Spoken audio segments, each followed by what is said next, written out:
ముందు దయచేసి మీకు విజ్ఞప్తి సార్ మీరంటే మాకు అపారమైన గౌరవం ఉంది స్పీకర్ గారు గౌరవనీయులు పెద్దలు మీరంటే మాకు అపారమైన గౌరవం ఉంది మిమ్మల్ని మేము దయచేసి కోరేది సభ బిజినెస్ను దయచేసి నడిపే క్రమంలో గౌరవ మంత్రులు మేమేదైనా తప్పు మాట్లాడినా మేమేదైనా మాట్లాడకూడని మాట్లాడినా తప్పు మాట్లాడినా సవరించే అధికారం వారికి ఉంది వారు ఇంటర్వ్యూన్ కావచ్చు కరెక్షన్ చేయవచ్చు కానీ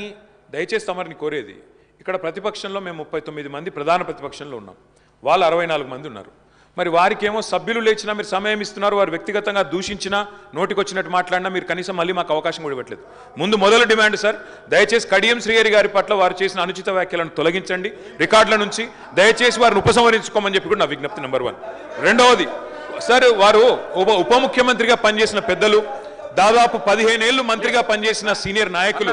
గౌరవనీయులు పెద్దలు కడియం శ్రీహరి గారి పట్ల వాళ్ళ రాజగోపాల్ రెడ్డి గారు చేసిన వ్యాఖ్యలు సబబు కాదు సార్ దాన్ని దయచేసి తొలగించాలి రికార్డుల నుంచి అనేది నెంబర్ వన్ సార్ రెండవది రాజగోపాల్ మీరు కూడా ఒకటి సార్ ఒక విషయం మాకు క్లియర్గా చెప్పండి మా సభ్యులు లేచి అడిగితే మరి సభ్యులకైతే ఒకటే హక్కు ఉంటుంది సార్ అందరి సభ్యులకు 119 మంది సభ్యులకు ఒకటే రకమైన హక్కు ఉంటుంది మా సభ్యులు అడిగితేనేమో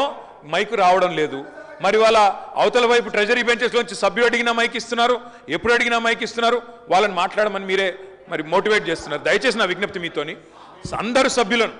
అందరు సభ్యులను ఒకటే ఘాటను ఒకటే పద్ధతిలో చూడాలి తప్ప ఈ రకంగా చూడడం ఇది భావ్యం కాదు కదా సార్ మీరు కూడా దయచేసి ఈ విషయంలో పునరాలోచించాలని విజ్ఞప్తి ముందు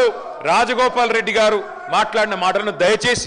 దయచేసి మరి రికార్డుల నుంచి తొలగించాలని మిమ్మల్ని కోరుతా ఉన్న అధ్యక్ష వారు కూడా ఉపసంహరించుకుంటే వారి గౌరవం దక్కుతుంది